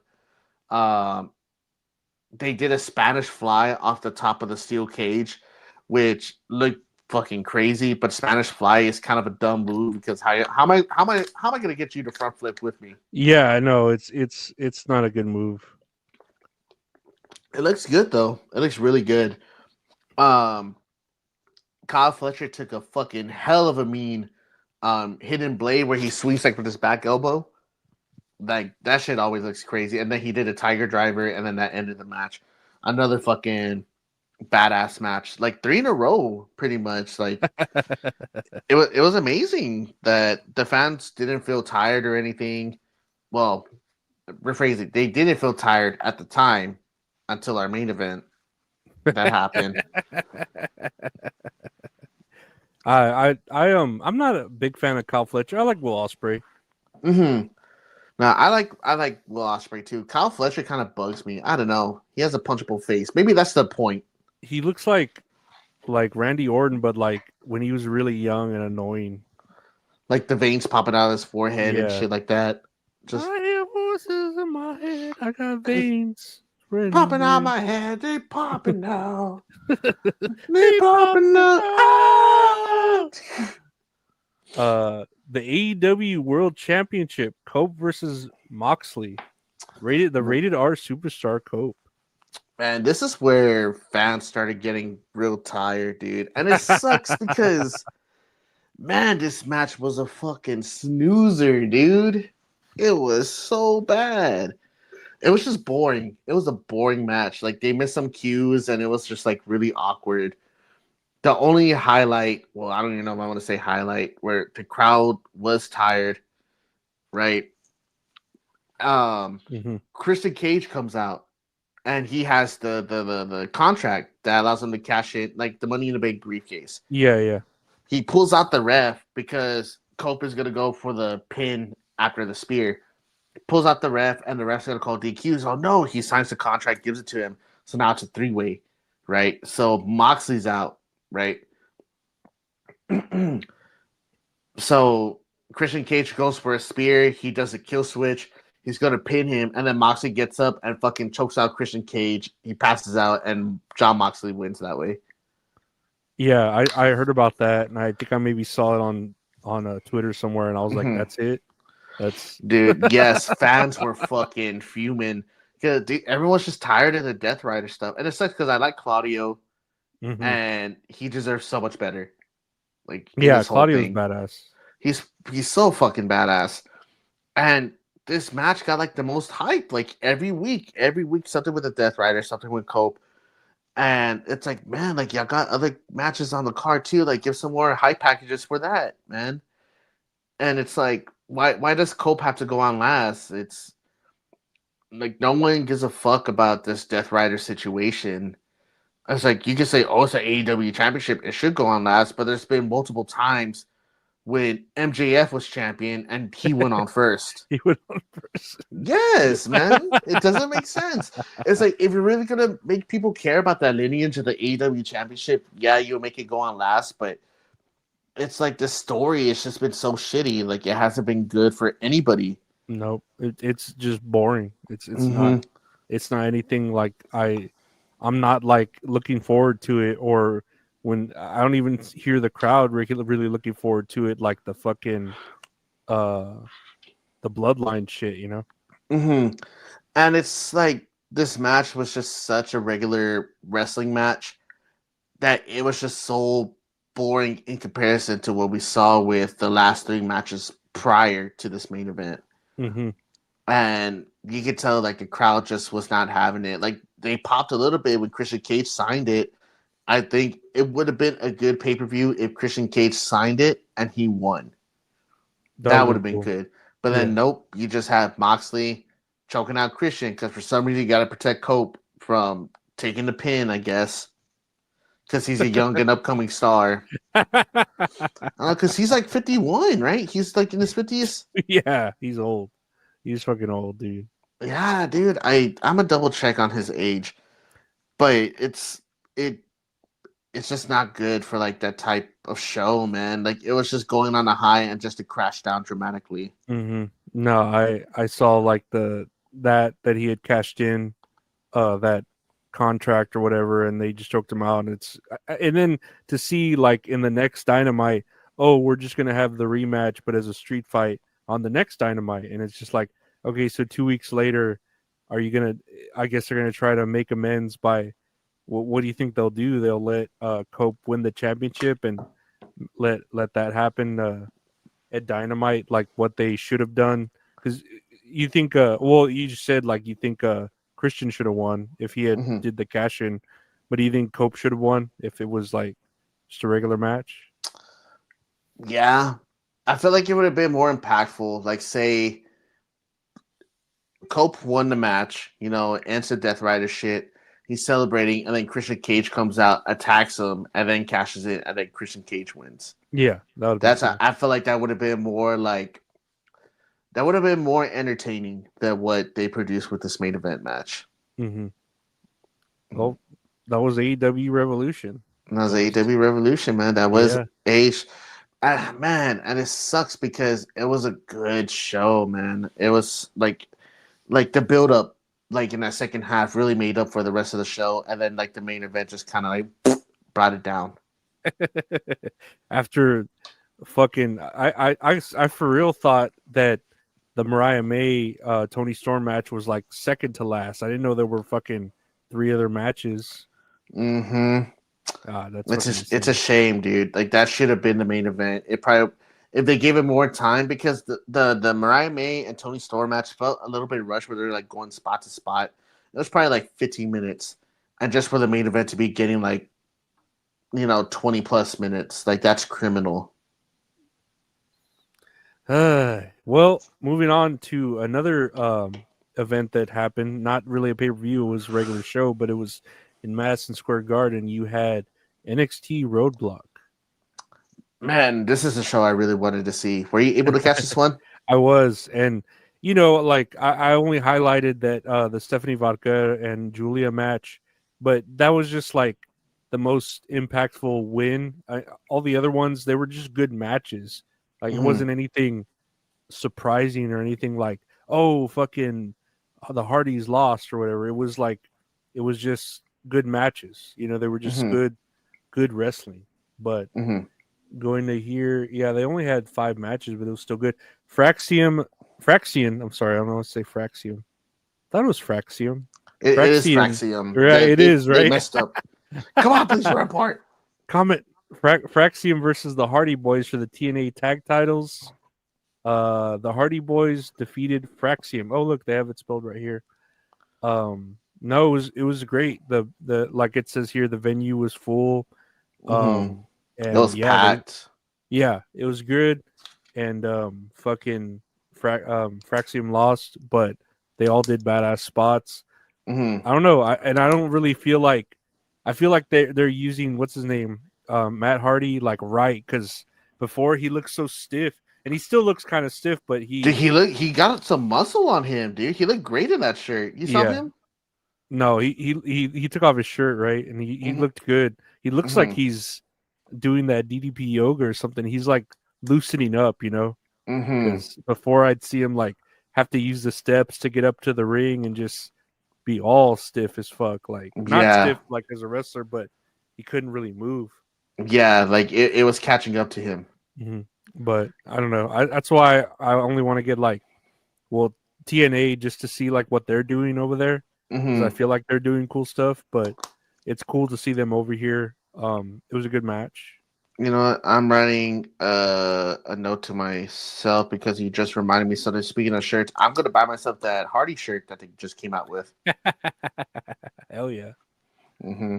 No, But they're dude, yeah, good. I love Fraxium too, dude. Like Yeah. they're just a great fucking tag team, and I really wish I saw the show because this is one of the matches I really did want to see. But then again, not to like to talk down on like the other matches too, because the rest of this card was like pretty Mm-hmm. stacked. It was good. Yeah. Mm-hmm. And another thing, it was done right. Like there's like a match card should start off easy and then crescendo. I mean, this one Mm-hmm. was not total nonstop action. No, it was good. Yeah, but and then it's a small card. I feel like when like AEW, I'm gonna bitch about it. They have 14 matches or whatever. Um, it's easy to like put one out of order. Like when you're trying to Mm-hmm. make the perfect playlist and you put Mm-hmm. like the wrong song in the wrong spot, it just Yep. throws it off. I feel you. I feel you. I remember when I saw the Hardys at Victory Road at the end of the show was like 3 hours, so it was a good length. And then afterwards, they had like meet and greets for some of the wrestlers that you could meet the Hardys, Nick Nemeth, Mike Bailey, or Jordan Grace. I want to say those were the 5 that you can meet. And the Hardys had like the longest line to do a meet and greet, and their meet and greet alone was longer than the whole pay-per-view. It was like 4.5 hours, like to meet the Oh my Hardys, god. dude. And I was thinking too, I was like, dude, do you want to like? I kind of want to meet the Hardys, but no, I was like, I don't want to wait another like 5 hours to meet Dude. them. Like, I'll be okay. That's crazy. That's fucking Mhm. crazy. Next, you had Roxanne Bettis versus Jordan Grace, and Jordan Grace defeated Bettis. This is a pretty good match. I It was watched good. Yeah, like I like that Roxanne Bettis, even if she's being creepy with CM Punk. They're flirty. not I mean, even. we've all had those workplace. My work boyfriend or my work Oh girlfriend. man, dude, why is it like 2 weeks ago I learned about like work boyfriend, work girlfriend, and like my wife, she would tell me like, oh, like you can have a work wife. I'm like, I don't know what the fuck that is. I was like, I just want my wife. What are you I talking was like, about? that sounds like that's gonna just be a fight immediately. Yeah, I was like, that's a fight waiting to happen. I was like, nah, dude, you can't fool me, man. But I like Jordan Grace. I She's don't good. know. Yeah, she's fucking great. I don't know if she's. I don't know. Like it's weird that she signed, and I feel like NXT. It's not the developmental anymore. Since they have like all the other reality shows, and then now that Mhm. Evolve, it's like Mhm. you see this, and this is like just a third show. I'm like, why would they have? I don't know. I see them, and I don't know if this was how you would watch NXT. Because I never watched NXT like before, like when Charlotte Flair or any of them were there, but I see them as like already ready for like the Mhm. fucking smack. Like if I saw them on SmackDown, I'd be like, cool. I don't think like they're developing. I feel like they're already ready. Mhm. Man, like NXT back then, man, I'm gonna sound like a fucking old grandpa telling stories. But like I watched NXT like when I was out of college. So well, I mean when I was in college when I started, so like 2013. And like Sami Zayn just started off. They had Adrian Neville, like Bo Dallas, Enzo and Big Cass when they were like still coming up. and it's just like just to see them grow into like such big superstars, like as the years went on, and it got to the point where Triple H was just hiring like the most popular like indie talent. Like they hired Kevin Owens. I'm sorry, Kevin Steen at the time. They got Adam Cole. They got Shinsuke Nakamura. They got Bobby Roode. They got Roderick Strong. Aleister Black. Like the Drew McIntyre. Like he came back, you know, and it became such a thing where it's like growing superstars that it just became like the next another show, like the third show between NXT, Raw, and SmackDown. That's like they could do no wrong. And when the whole shit with Vince McMahon and Bruce Pritchard took over, and they tried to make NXT 2.0, where it was like another like entertainment show, and I knew exactly what they were doing. Like it was just weird because you had such professional wrestling, and then went back to an entertainment show. And I'm not knocking on any of the wrestlers there either, because you had like Braun Breaker, you had Chase U, you had Lash Legend, Matty Rose, Core Jade, and now NXT is starting to be built back up to like the third show again, which is good because like Braun Breaker, like man, what a star! Like he's a star. Mm-hmm. And then like Roxanne Perez and Core Jade and like Chase U was one of the biggest things before they had their falling out. And it's like you had like these characters again, Chase U or like Tony D'Angelo. You had the family, like it's so goofy, you know. But then now people are just like so behind them. It's like, dude, it's good because like they're just good wrestlers too. Like they're really badass. Yeah, no, it trips me out how it's like I hear NXT and I think, oh, it's supposed to be the developmental, but it's just as entertaining because I hear developmental and I think of like the G League or whatever for basketball, where you don't ever watch those games. You just hear about like people fucking playing, you know, like the Austin used to be the Austin Toros, now it's at the Spurs. Yeah, Austin Spurs. Austin Spurs, and they just you know they just play games that aren't televised, and I just think of like those dedicated fans that just go and like go Austin Spurs. Like, that's me, man. Go Austin Spurs. Go NXT. But it's like now NXT is just like the regular show because it's on like cable television. It's on the CW. Mm-hmm. Man, I could watch it on regular TV if I was off on Tuesdays. Wait, is it on? It's on. It is on Tuesdays because Dynamite's Tuesdays. on Wednesdays. Yeah, and Evolves on Wednesdays now on Tubi. Free on Tubi. Man, I gotta do Tubi, man. Hold on. Let me make another note. Buy a Hardy shirt. Create Tubi. You don't even have to create a Tubi account. You can just go on there. It says you don't even have to make an account. You can just make an account so you could save your progress. Like I crossed out create and I put download Tubi. Next year on the matches, they have Obafemi versus Moose for the NXT title. He's great. No, that dude, and I keep thinking Moose is that little dude that is with Jordan Grace, but no, Moose is not little. Moose is not little at all, dude. He's a legit he's not giant. Jonathan Gresham. He's fucking huge, but you know, no titles exchanged hands. This time Obafemi defeated Moose. It was good. It was a good match, solid. Yeah. No, it was no fucking bread, good. no cheese, just me. Just me. Suck it. Man, you can never get me to hate Obafemi, dude. At first, I was like, I don't get it, but now I'm just like, I'm there doing his little swagger walk that he does. Just... Man, dude, it gets me so hyped, man. And then all the like, and all the green lasers and shit. Dude, the lasers are so sick, dude. Man, yeah. I'm just autistic. Like, I just like lasers. Lasers are cool, but they're you shouldn't shine them in the lights in the eyes of pilots. Yeah, please don't do that. You'll get in serious trouble. Next match, Ethan Page versus Javon Evans. And I'm pretty sure Javon Evans won this one, if I remember. This was a New York street fight, correct? Oh, yes, it was. You're absolutely right. It was a good match. Javon won. I like both of these, but I really like Ethan Page. He's like this psycho. He really grew on me he grew on me. Like he is very he he just grew on me. I don't know what else to say. Like he's doing a good job with like this psycho thing that he's doing, like you just said, that you just mentioned. Mm-hmm. And I saw highlights of this match, and man, some of the stuff they were doing was amazing. Like it was just a really good fucking match. Yeah, no, like I wouldn't mind seeing these guys like fight over and over again. You know, this is the kind of thing Mhm. where I'm like this I wouldn't mind because they're doing pretty cool stuff, and the story's not half bad too, with the whole like breaking the jaw, and he wants to fucking break his jaw back, Mhm. and I don't know, like I really don't mind watching this over and over again for some reason. Yeah, It's just they're just good talents.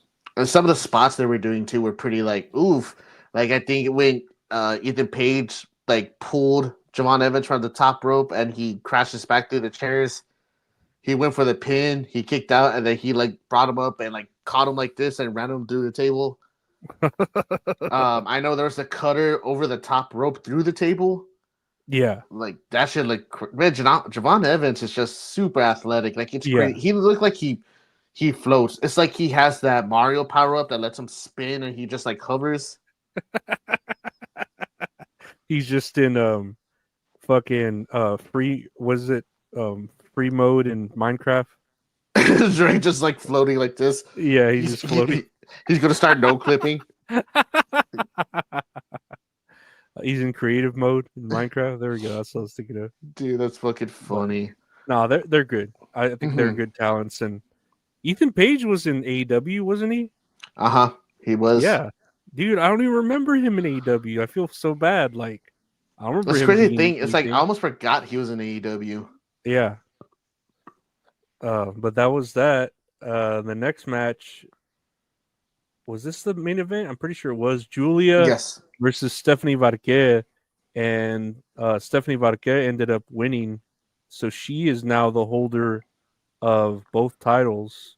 Like I was saying earlier, from what my buddy was telling me, that's a news source. From what my buddy was telling me, Breaking. Julia, yeah, via my buddy from PWSI, that Julia was working with like an injury, like something about her leg or something, and so that's why they had her drop the title. Because he told me that, and I was like, well, now it's spoiled in the match. I know who's gonna win, and Julia ended up losing. So, but it was a good match. They're both fucking badass. Like they're night and day as far as like their like move set, but they're badass. You know. I didn't get to see highlights for this match a lot, but the one thing I did see was Varquez was trying to do like her spiral tap from the top rope, and Julia like countered it perfectly into the armbar. Did you see that? I think I did. Yeah. Oh Man. no, I did. She caught her like Perfectly. Yeah, like if it was like talked about, like, oh, I'm gonna catch you, and she landed like right in the right spot. Like that I was was like, how impressive. the fuck do you do that, man? Yeah, That was amazing. She landed perfectly, like right where she needed to be. And do you think the right person? Well, not even right person, but like, did you just enjoy this match? Yeah, that was good. I feel bad that like one of them has to not be champion, or you know what I mean? Yeah, Like, man. that because I feel like they had the belts on the right people. You know, like I think both of them do deserve to be champion. If either of them would have won, I would have accepted it. I just it would. I was hoping it would be like a go to the 20-minute time limit. You know, when they're like when it just goes down to the time limit, and no one wins. Like a no contest. Yeah, I was hoping it'd be something like that. But then when I heard about the injury, I was like, okay, well that makes sense. You know. But man, what a solid show. Yeah. No. What did they grade it here? They must have the final word an A-. Yeah, that sounds about right. I think That so. sounds about right. That sounds good. That sounds good. What a solid show. Like, especially with having only 5 matches, like short and sweet. No, that's what I fucking. And then it wasn't even like it seemed like a pay-per-view event, but it wasn't, or a PLE, whatever you want to call it. But it was just it was on a Tuesday, a regular NXT show. It's just like, oh shit, this is fucking great. Excuse me, I'm so sorry. No, you're great. You're great. It was great. Everything's It was great. like, Tokyo Dome. Last moving on though, I wanted to show you this, go through this really quick. Let me see. The TNA Sacrifice. Mm-hmm. So I wanted to just go through it real quick. Wait. Oh, here we go. Am I Yes. lagging? No, I'm not yet. Oh, am I? A little bit. Okay. Hopefully it fucking subsides. But here's DC TNA Sacrifice. Yes, I do. I see the TNA Sacrifice card. Man, that's kind of a packed card. So we'll go through this real quick. I know it wasn't on the list, but I just wanted, I want to show love to TNA because I love me some TNA.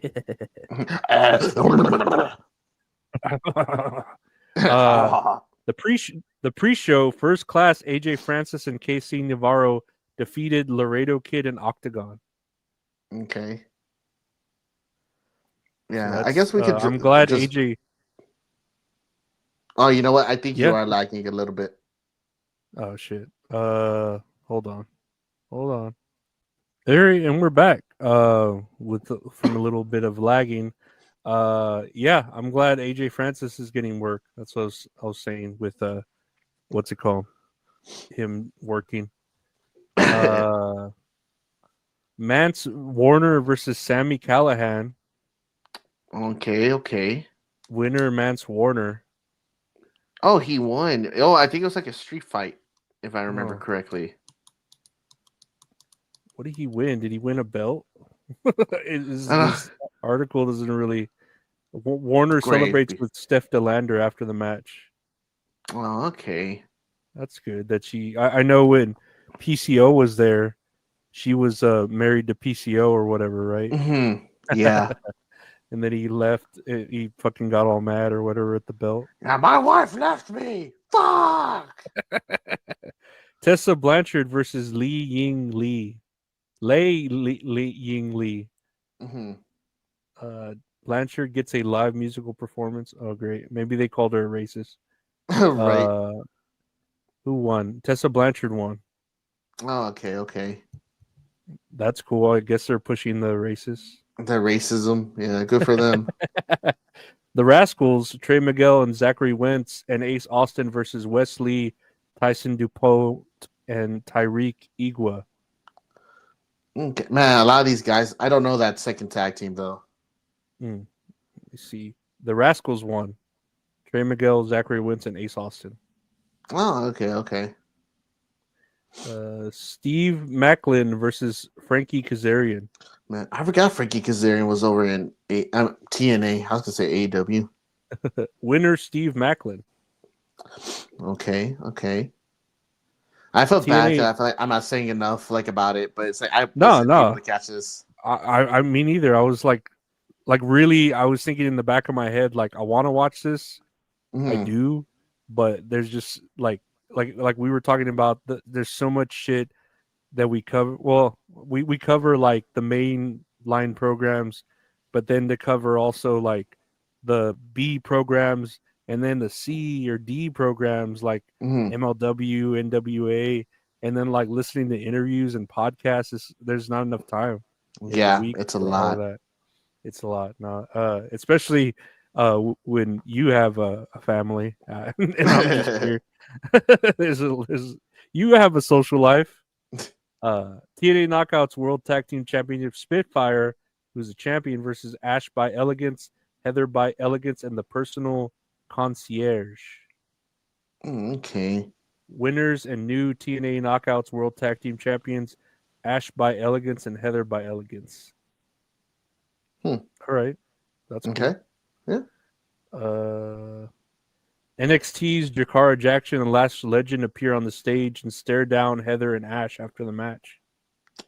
Hell yeah, dude. I like Lash Legend. She's crazy. Yeah, she's fucking built. She's like a player 2 Jade Cargill. Mustafa Ali versus Mike Santana. Winner Mustafa Ali. That's good. TNA Knockouts World Champion Masha Slamovich versus Cora Jade. Winner and still Knockouts World Champion Masha Slamovich. Okay. Ladder match for TNA X Division Championship, Moose versus Jeff Hardy.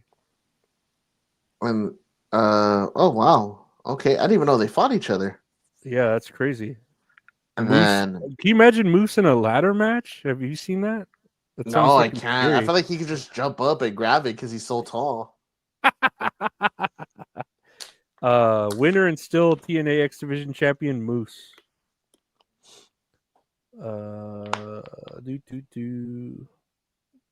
Steel cage match. Oh, headlines TNA Sacrifice.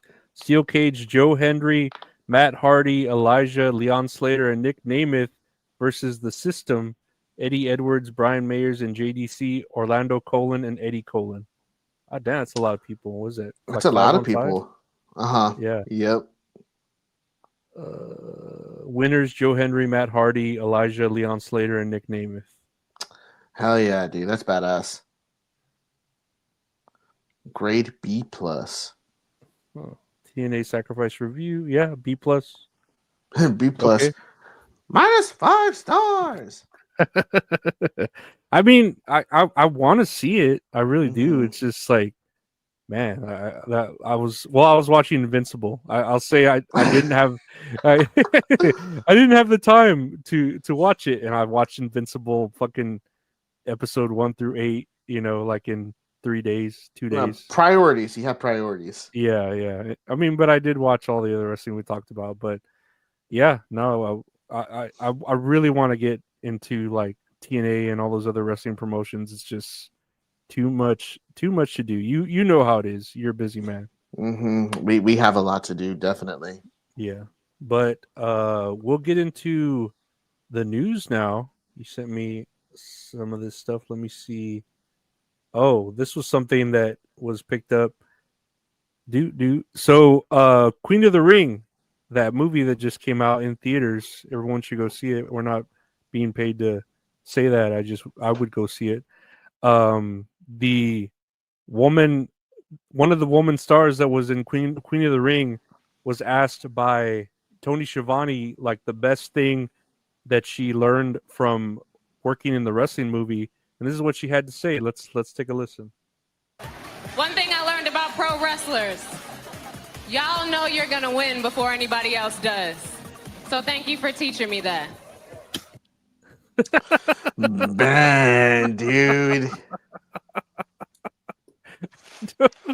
I heard this and I was all mad. Dude, I was like on my phone, and then she said that, and I looked up like, what the fuck? Did she just say that? I was like, man, women know how to just break a man's heart, don't they? Like, it's just like, ouch, that hurts. Oh man, Ow. dude. It's like, I know a lot of fans are dumb. Like, they know it's like predetermined, but like, what about like little kids and you know, newer fans and stuff? Like, man, that's so wild that she said that. It's actually, I give her the benefit of the doubt because, you know, maybe she's just like learning about the business and it's like, oh, like that's crazy. I didn't know that. So she just said that out loud. Well, let's take a listen to this, because I don't know if you saw this, but Camille put out a video defending her, and this is a kind of a long video. I'll see if she gets to the point. But here's Camille defending her basically about what she said. So let's take a little quick listen. Okay. I woke up this morning and I'm seeing lots of things about, oh my gosh, how could this actress say that, you know, wrestling is fake? Well, what in the world's going on? Blah, blah, blah. And I looked, and it was my girlfriend Damaris, and I was thinking, why would she say something like that? She, you know, she has I did press with her. I was on the film with her. She has so much respect for wrestling, and so I looked into it and I watched the video. Guys, that's not what she meant. I did press with her, and a lot of questions that were asked was like, what's your biggest takeaway from this film? And something that she really reinforced was that she learned from Mildred's story and from a lot of the wrestlers that she got to talk to is that they already know they're going to win. She's not talking about who's going to win. If you notice, she doesn't say, y'all already know who's going to win. She said, y'all already know you're going to win. What she meant by that is we are determined. We know that we're winners. We know that we're going to make it no matter what. We have in our mind predetermined that we are going to win, that we're going to get where we want to go.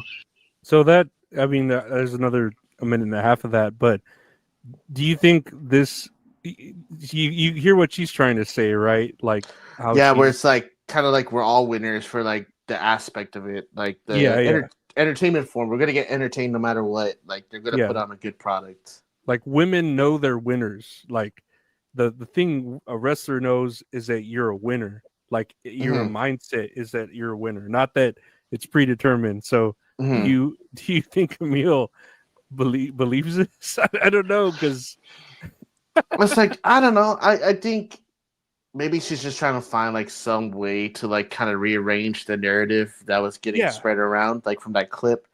But I understand, get like that's heat off of her. Yeah, because that's a lot of heat that's on her. I know some fans understand, but like a lot of people on the internet just want to hate. Oh, absolutely. I thought it was funny. It was funny. I was just like, what the fuck? Like, did she say that? I mean, I don't hate her because it's like, yeah, it's predetermined. That's like, but that's the note that I got from her saying that she's saying it's all predetermined. Like, you know, there's already a winner and a loser.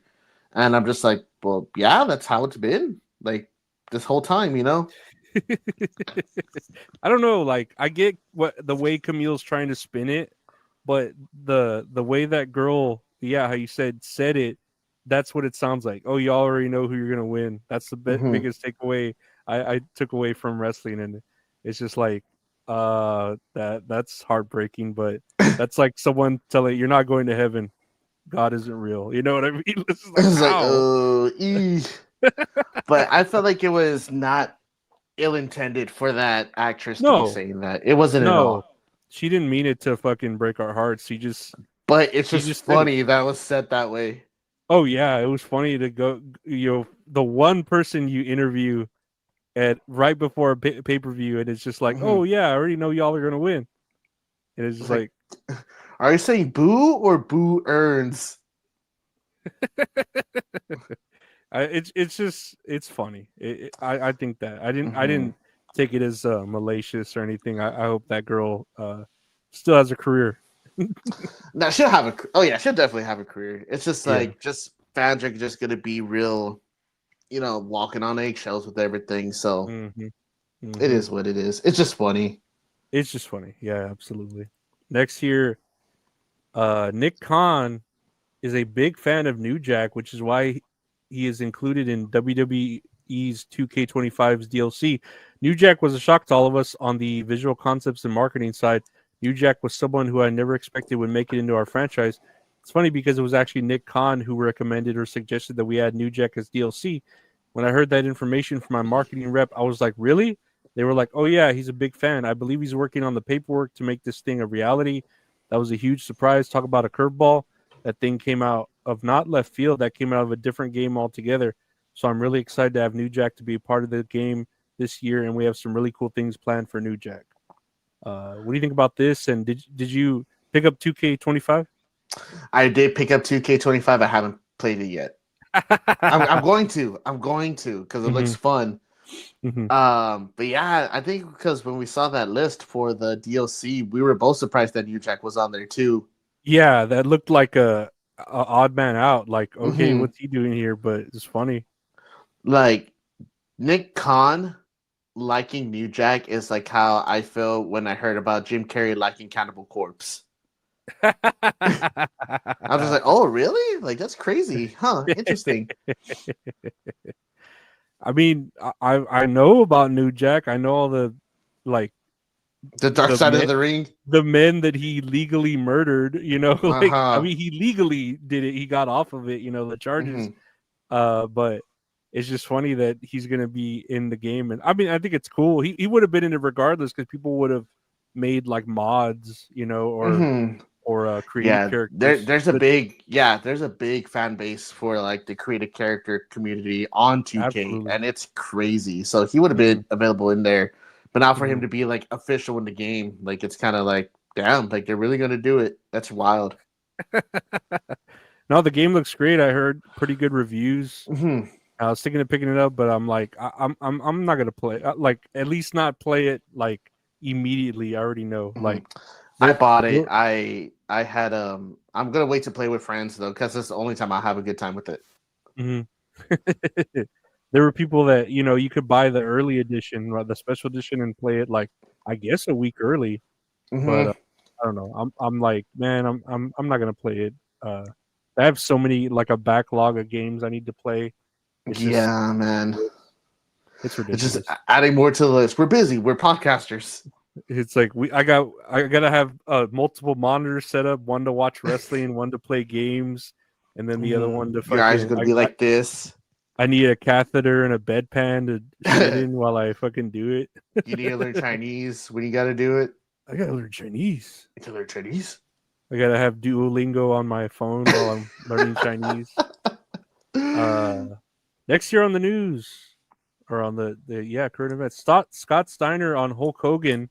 He's a piece of shit. There's a reason why he got booed in California. He's a motherfucker. There's no other way I can say it. He's a piece of shit. There's a reason why he got booed in California. All this stuff that came out with him, racist comments. Now you would never found out that it wasn't recorded behind closed doors. So I think a lot of people realize the perception that WWE or WCW wanted of Hulk Hogan was not really him. The racist comment, Hogan and Savage. I was good friends with Savage, so I knew all the stories, and he used to tell me all that stuff. This was from Chris Van Vliet. Did you watch that interview with Scott Steiner? I got to see parts of it. I mean, Scott Steiner seems like super chill. He seems like chill unless you pissed him off, and then he'd just like go off on you. Like, oh yeah, man, exactly. So it's like I'm not trying to piss off Scott Steiner, man. Like no. even today, like why would I? But I mean, he seems really chill, and like for him to be saying like, "Oh fuck Hulk Hogan, he's a motherfucker, piece of shit." Like I think that's still funny. He's fat. No, Scott Steiner's badass. So yeah, cool. but it's like he's telling us news we all know already. That's true. It's always fuck Hulk Hogan. Fucking Hulk Hogan, man. It's funny that I'm sure with the deal they made WWE with Real American Beer, Hulk Hogan would have to make an appearance anywhere they tell him to, but now they're not using him at all because he just got shit booed out of him in California. Dude, he deserves it, rightfully so. He does. Next here, Stephanie McMahon's ESPN series Stephanie's Places episode guest order. March 26th, CM Punk. April 2nd, Cody Rhodes. April 9th, Rhea Ripley. April 16th, Stone Cold Steve Austin. April 23rd, Charlotte Flair. April 30th, Roman Reigns. May 7th, Pat McAfee. May 14th, The Undertaker. May 21st, Triple H. May 28th, John Cena. Man, I can't wait to watch the show. Oh, yeah, absolutely. Have you seen clips for it? Like the trailers? I think I saw like when she was promoting it at first with Pat McAfee, I saw like a trailer for it. It looked all right. They show like a trailer for it, and they show her like on like a yacht with the bloodline, and like she's doing the pose, and it's like her and Triple H like being goofy together. Yeah, it was all these clips. Like they were showing in that little vignette. I was talking to my friend Paul about it. I was like, dude, I think I'm gonna watch this. Like it looks kind of entertaining, you know? Just like I understand it's TV, but it's more like the human side of Stephanie, like not like a businesswoman, but more just like Stephanie McMahon. Well, I would hope so, that it's more about her and not like staged or fake. I don't know. I don't mind watching shows like this that are, they're very Anthony Bourdain, where someone just travels like with someone in the interview. But I think it's cool. It's just more content, and it's interesting to me. Like there's shows that we don't know exist. Like this one, we know it exists because we read about it, right? But there's shows like I was watching a commercial for a Kobe Bryant documentary, but it's only on BET Plus or something.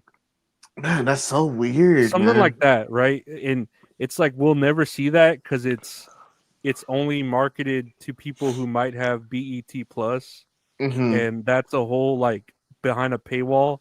So it just Yeah. makes me think of stuff like this where it's like, man, like not everyone's gonna see this. You have to kind of dig and look for something like this and want to Yeah. watch it, you know? Well, I think for this they've been promoting it kind of well. Mhm. I have been seeing ads for it like on YouTube. It's on Disney Plus and Hulu. And I think ESPN Plus as well. I mean, I'll But watch it. oh no, yeah. Either way, I'm gonna watch it. I'm anything wrestling. I'll try to watch. Yeah, for sure. Mhm. Oh, thinking of BET, I forgot about this. This is something I didn't talk with you. BET has a list of the 15 greatest black wrestlers ever. Let's take a look. We'll start from the top, or from the top 15. 15 Jazz, 14 Shelton Benjamin, 13 Naomi, 12 Jacqueline, 11 Big E, 10 Devon Dudley, 9 Bianca Belair, 8 Bobby Lashley, 7 Ron Simmons, 6 Junkyard Dog, 5 Sasha Banks, 4 Mark Henry, 3 Kofi Kingston, 2 The Rock, and 1 Booker T. I kind of like Booker T on top. Is The Rock black? He's part black. Okay, I don't know. I just His feel like, his dad's black and his mom's Samoan. oh, so he's like a half breed or whatever they call Yeah, him. that's in why I'm Harry kind of Potter. like really with The Rock to be on there. I like The Rock's number 2. I know. I think people would have been more pissed off if The Rock was number 1 because saying like Oh, he's yeah. not full time. I mean, it's a solid list. Don't get me wrong. I do Yeah. like how they have the Junkyard Dog on here though. Like, I remember my dad would show me like old videos of like wrestling that he has pre-recorded on like VHS tapes and stuff. And I'll just see the Junkyard Dog like just doing his little shindig, like dancing, and like just like a big dude with the big chain wrapped around his neck. Mhm. And I was just like, man, dude, like this guy's badass. I suppose he was like super. I hope he's super nice. I hope he was. I feel like they should switch Kofi Kingston and Bobby Lashley. Really, you think so? I don't know. I don't think Kofi Kingston's. I mean, yeah, he was a champion, but for a little Mhm. while, right? I don't know. I don't. But I wasn't there when Kofi Mania or whatever it was called happened. I wasn't. Oh, it was watching. good, man. Kofi Yeah, Mania see, was good. I didn't watch that, so I don't feel that same impact with Kofi. Mark Henry, I think, was a fucking badass wrestler. I really did like Mark Henry. Mhm. Yeah, Mark Henry. Not as a person, because he's kind of racist to like. Yes, but as a wrestler, Yeah, as a wrestler. he's a racist to small Oriental women, Asian women. He's got a type. I know, man. I gotta learn Chinese so I can beat the fucking shit out of them. Disrespecting business. I could beat up a woman. Why not? I can do it. Next year, past that list, AEW has discussed the possibilities of unifying the international and continental championships. I did not know they were 2 different belts. Yeah, one the Continental Okada has, and the International Kenny Omega has. Oh Lord, they have too many belts. But we've hey, already this held is good. This is good news, though, man. We need them to start combining belts. Like we always say, too many belts. Too many belts. we had a whole episode I think dedicated to like too many belts, but too many titles. I'm sorry, you don't call it a belt, right? You call it a title. Yeah, it's like, how dare you? Let's But this see. is good for them. That's good. That is a good thing. They need less belts. Per WrestleVotes, Ray Fenix is finalizing details to sign with WWE in the coming weeks. The plan is for him to reunite with Penta, and they will be able to use the Lucha Brothers name as well. Yes, dude. I'm so excited. This is gonna be so good. Do you think what's his name? Chad Gable, the luchador, is gonna overpower Penta, and then the only person that could save him is his lucha brother, Ray Fenix? Oh, dude, that's gonna be big if that happens. Honestly, I want Chad Gable to go up behind both of them and does double German suplex at one time to both of them. I want Penta to have his daughter in his hands, and then Chad Gable to go behind him and just slowly lift him up, you know, And then like John's just real like this. slow. Yeah. Oh, it's gonna be a far shot, but I want them to have like a tag match with the Lucha Brothers versus Chad Gable and another wrestler that's disguised in that luchador mask, the American one. It'd be great. I don't know. I love what Chad Gable's doing, and Penta's fucking doing great by himself. I almost don't want. I mean, I want Ray Fenix to be there, but I don't want them to be a tag team that soon. Although they can really fucking help the tag team shit without like what was it, the Street Profits, my private party? Nah, I already like don't really see them as champions. I think these could really be good champions on there. They're gonna help out the tag division tremendously. Mm-hmm. It's like it's a good tag team division, but it's just kind of like everyone's just thrown in the mix right now. Like it's kind of confusing, you know. I think they'd be great. Like I like what they're doing with Penta, and they're building him up. But honestly, how far is he gonna go? He's not gonna go as high as beating like Braun Breaker, right? Or you know, like how high can he go with the singles? You know, I kind of hope he does something good, like as a singles competitor. But I mean, he's gonna do tremendous things with his brother, no matter what. Absolutely. No. What I have here. Bless it. Yeah. Ooh, that felt good. Lillian Garcia has announced that her time as a full-time ring announcer has come to an end. She will remain with the company working on different projects and announcing here and there when needed. So she's part-time. That's good for her. Is she still doing good, like as a ring announcer? Yeah, every time I've been seeing her, it's been that other lady. I don't really like that other lady. I think her name's like Aisha or Alicia Taylor. Yes. I know recently when they were over the pond, that other guy, I think his name is Mike Rowe. Mike Rowe's pretty good. Yeah, he's fucking great. I remember always hearing him on NXT, and then he's been doing, I think, these other shows. I just like him as an announcer. Like he's badass. But Lillian Garcia, I heard her, and she sounds fine. Like it's cool. She's no Samantha Irvin. Samantha Irvin was fucking great. She is. Yeah, Samantha Irvin was pretty good. Yeah, but I mean, I like Lily Garcia too. But it's like, you know, there's other announcers out there. Maybe she just kind of like, oh, I just want to do my own thing. Yeah, sure, okay. Yeah, I'm sure.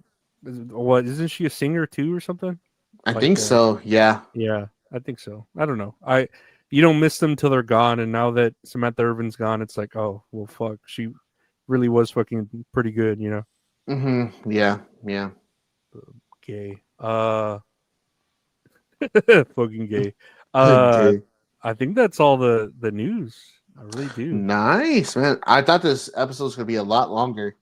Well, we got some botches here. All right, let's do it. We will close this out with some botches. Let's see here.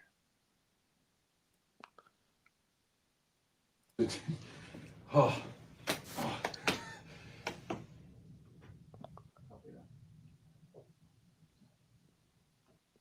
You like oh.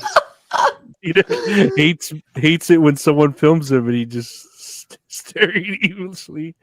Oh man, dude, that is so fucking funny. I don't know. Fucking John Cena's badass. Oh man, dude, I'm excited for when he shows up on Monday. Did you see that like video of him without his bald spot anymore? He let me down. That one. Why that? Why so? Because I'm balding too. That's why I wear that hat. Oh man, they got. You can sign up for hymns and get. See, that's why they got hats, man. That's why they got hats. Hell yeah, hats are great. Hell yeah. John Cena's great though. I mean, I don't know. We'll see where it goes, but I think it's gonna be cool. Let's see. Oh, here's Trump and Zelensky in a heated debate about John Cena turning heel. Let's take a listen. Years of being the face of the company, he sold his soul to The Rock. It was disgusting. No, Cena made a big mistake. Huge mistake. All the fans, all the kids looked up to him. Little Baron was the biggest John Cena fan. He's been calling me nonstop. A grown man crying his little eyes out. When you have a chance to make history, Who cares about all He those stole kids? Baron's You do innocence. anything to break He will that. never get over his hero John Cena being a bad guy. Have you said thank you once? I am thankful, but You know do you come in whatever's here and you necessary. disrespect the entire C Nation. You should be thankful for 20 years of hustle and loyalty and respect. I do not even know who this Cena is anymore. All right, I think we've seen enough. What do you think?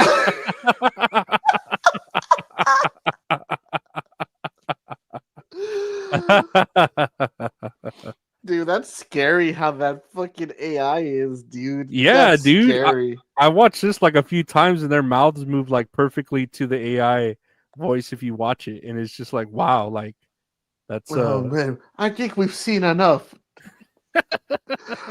Oh my god, man, that's fucking great. Oh, here's a little bit of random news for you here, trivia. 91 days since the Wyatt Six last WWE appearance. Damn, has it really been that long?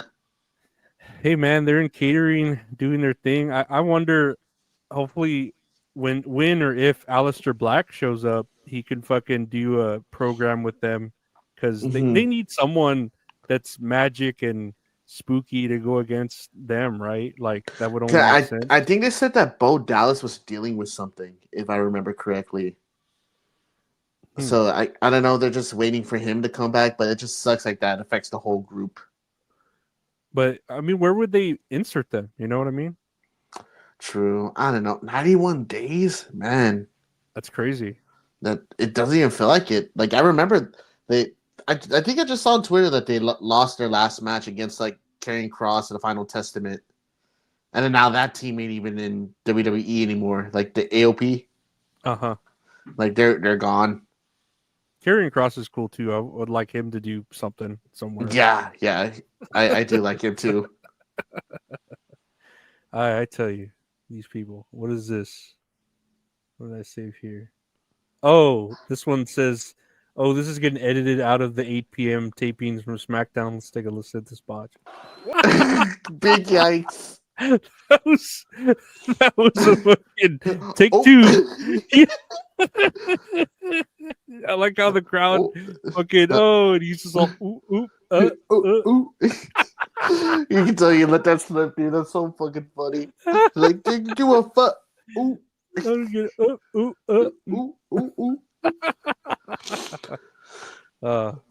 It was edited out because I didn't see this when I watched SmackDown. Ah, man, that's fucking funny though. Yeah, they fixed it. It's funny though that they can like go and they just fix those things like so easily, man. It's just crazy. Dude, that's fucking funny. That was funny. That was fucking funny. This says spot of the year. Oh yeah, this shit. I forgot what this was.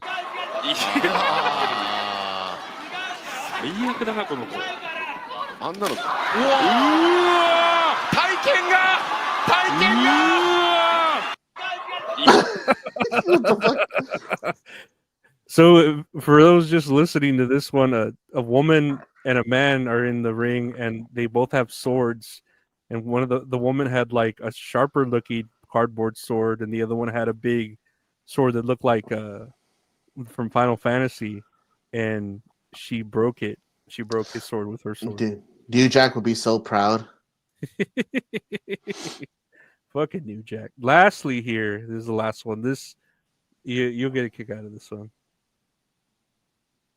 This is here. I don't know if this is real, but it says when I showed this to Brandy, she loved it. This is from Cody Rhodes. I take my status as a Negro icon seriously. Let's take a listen. No. Has more than one black champion.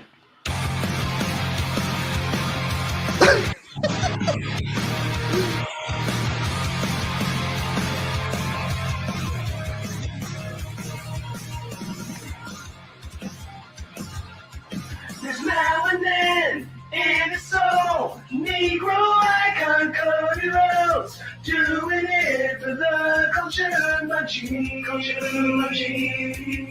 When blacks are down, Cody's there, and he knows how to prepare. The thing he puts his kid in regularly is cornrow.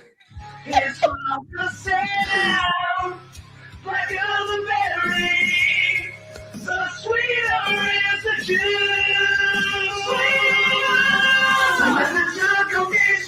championship away. I felt defeated, but then we Cody won, those feelings went away. Those thoughts were heated. Heroes, one of my favorite heroes. Where Cody starts racing the man, what kind of leader? Oh my god. How bad, dude. That's it. We need to keep the internet, please. Oh my god. Saw that shit like a week.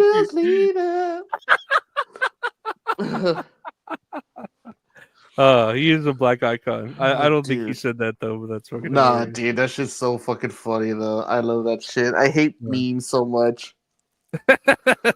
But that's another episode of That's All Kayfabe, guys. I want to thank everyone for listening, liking, sharing, rating, reviewing, subscribing, all that good stuff. I want to thank Gabe for being here. Gabe, we want to say to the people. Thank you guys for tuning in to episode 68 of That's All Kayfabe. Thank you all for checking us out on YouTube, leaving that like, comment, subscribing, hitting that notification bell, and thanks for checking us out on Spotify, leaving us that 5-star review. All that stuff helps out the channel. Oh yeah, well, thank you all for all that, and we will see you all next week. Take care. See you later, guys. Bye. I got heartburn.